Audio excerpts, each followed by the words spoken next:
అదే RTV app వార్తల్ని క్షణాల్లో చదివే అవకాశం ఉంటుంది. ఒక న్యూస్ పేపర్, ఒక టెలివిజన్ ఛానల్ మీ చేతుల్లో ఎప్పుడూ ఉంటాయి. మా పరిసర ప్రాంతాల్లో ఉన్నటువంటి కోటవట్ల, నక్కపల్లి, ఎసరాయివరం మండలం, ఇటు నర్సీపట్నం ఈ మండలాల్లో ఉన్నటువంటి ఆటో కార్మిక సంఘాలు ఏవైతే ఉన్నాయో ఈ ఆటో కార్మిక సంఘాలు అన్ని కలిపి మా యొక్క నిరసన తెలియజేయాలనే ఉద్దేశంతో ఇక్కడ సంపోర్చబడటం జరిగిందండి.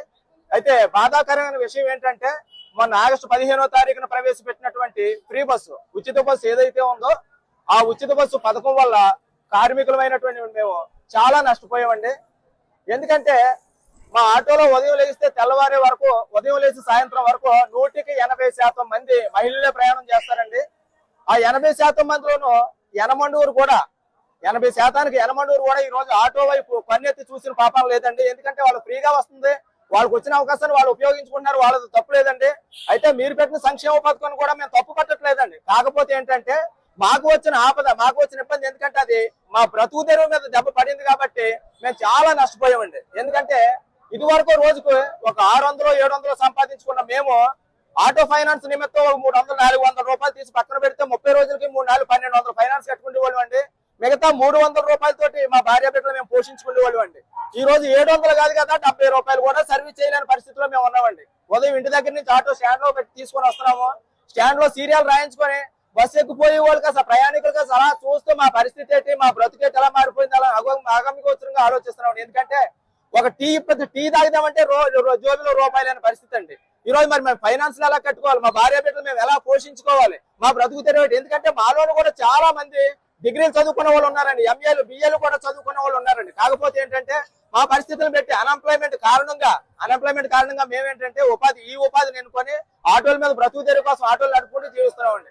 అయితే దయచేసి మీరు కూడా ఏ ప్రభుత్వాలు అయితే ఉన్నాయో ప్రభుత్వాలు, ఈ ఉమ్మడి ప్రభుత్వం, ఈ ప్రభుత్వం ఏదైతే ఉందో ఆటో కార్మికులమైన మా కోసం మా బాధను అర్థం చేసుకొని, మా సమస్యలను అర్థం చేసుకొని దయతో మాకందరికీ కూడా ప్రత్యేకమైనటువంటి సంక్షేమ బోర్డుని ఏర్పాటు చేసి ప్రతి నెల కూడా 26,000 రూపాయలు మాకు ఇచ్చి, నెలకి 26,000 రూపాయలు మాకు ఇస్తే మెయింటెనెన్స్ ఛార్జీలు చూసుకొని మిగతా 12,000 రూపాయలు ఫైనాన్స్ కట్టుకుంటాం. 13,000 రూపాయలు మా బ్రతుకు తెరువు నిమిత్తం మా కుటుంబాల కోసం మేము ఉపయోగించుకొని మేము బ్రతుకుతాం. అయితే మాకు ఊరికనే ఇవ్వద్దండి.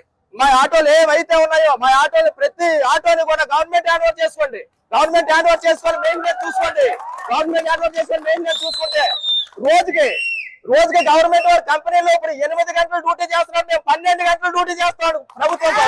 12 గంటలు మేము ఫ్రీ సర్వీస్ చేస్తాం. దయచేసి మా బాధను అర్థం చేసుకోండి. మా గోళ్ళు వెళ్ళిపోతున్నాయి, గుండెలు పగిలిపోతున్నాయండి. మా ఆర్తనాదాలు దయచేసి ఆకలి చావు రాకుంటే దయతో మీ ప్రభుత్వం వారు స్పందించి మాకు తగు న్యాయం చేస్తారని మీ అందరూ కూడా వివరించుకుంటున్నామండి. గవర్నమెంట్ చంద్రబాబు నాయుడు ఆటో వాళ్ళందరికీ చాలా అన్యాయం చేశారని బట్టి ఇది తీవ్రంగా ఆటో వాళ్ళందరూ చాలా బాధాకరంతో ఈ విషయాన్ని చాలా బాధలతో ఉన్నారు.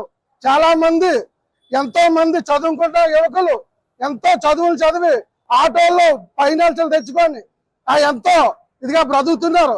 ఆ బ్రతుకుని ఈ రోజు చంద్రబాబు నాయుడు గారు ఏదో ఓటు మెజారిటీ వస్తుంది రేపొద్దున అని ఇవాళ ఆటో వాళ్ళు పొట్ల మీద కొట్టారు.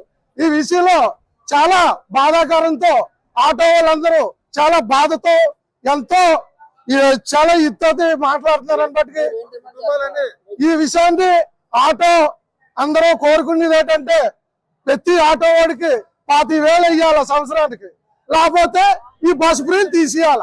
తెలుగులో న్యూస్ కి ఫాస్టెస్ట్ యాప్ ఇప్పుడు టోటల్లీ న్యూ అవతార్లో జస్ట్ 5 సెకండ్స్ లో కంప్లీట్ న్యూస్. సోషల్ మీడియాలో ట్రెండ్స్ కి వన్ స్టాప్ సొల్యూషన్.